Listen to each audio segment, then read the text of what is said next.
রংপুরের Pirgachha residential model কলেজের 2026 সালের এইচএসসি পরীক্ষার্থীদের বিদায় সংবর্ধনা অনুষ্ঠিত হয়েছে। রোববার 28 জুন কলেজ মাঠে আয়োজিত অনুষ্ঠানে শিক্ষক, শিক্ষার্থী ও অভিভাবকদের উপস্থিতিতে বিদায়ী শিক্ষার্থীদের সফলতা কামনা করা হয়। কলেজের প্রভাষক ওমর ফারুক দোলনের সঞ্চালনায় অনুষ্ঠানে সভাপতিত্ব করেন কলেজ পরিচালনা পর্ষদের সভাপতি জাকির আহমেদ। অনুষ্ঠানে শিক্ষার্থীদের দিক নির্দেশনামূলক বক্তব্য দেন কলেজের প্রভাষক মোহাম্মদ বিজয়, সুজন মিয়া, আবু সাইদ ও মাইদুল ইসলাম। বিদায়ী শিক্ষার্থীদের পক্ষ থেকে বক্তব্য রাখেন মেহেদি, আলিফ, জান্নাত, তুবা ও ওহিদুল ইসলাম। এ সময় উপস্থিত ছিলেন কলেজের প্রভাষক আফসানা বেগম, রঞ্জিনা বেগম সহ অন্যান্য শিক্ষক, শিক্ষার্থী বৃন্দ।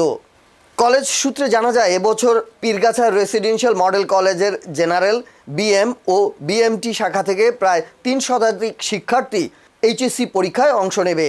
অনুষ্ঠানের শেষে শিক্ষার্থীদের সফলতা, সুস্থতা ও উজ্জ্বল ভবিষ্যৎ কামনায় বিশেষ দোয়া মোনাজাত করা হয়।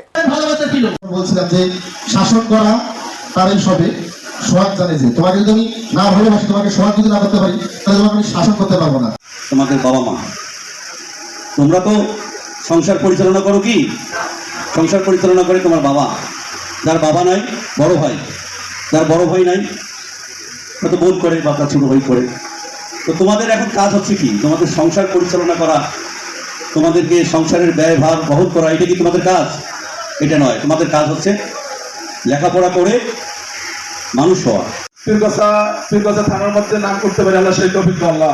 এই কলেজগুলো যেন হায়ার এডুকেশন নেই, তার পাশাপাশি আমরা যারা পরীক্ষা দিব আল্লাহ, ভালো একটা রেজাল্ট নিয়ে এই কলেজে আসতে পারি আল্লাহ।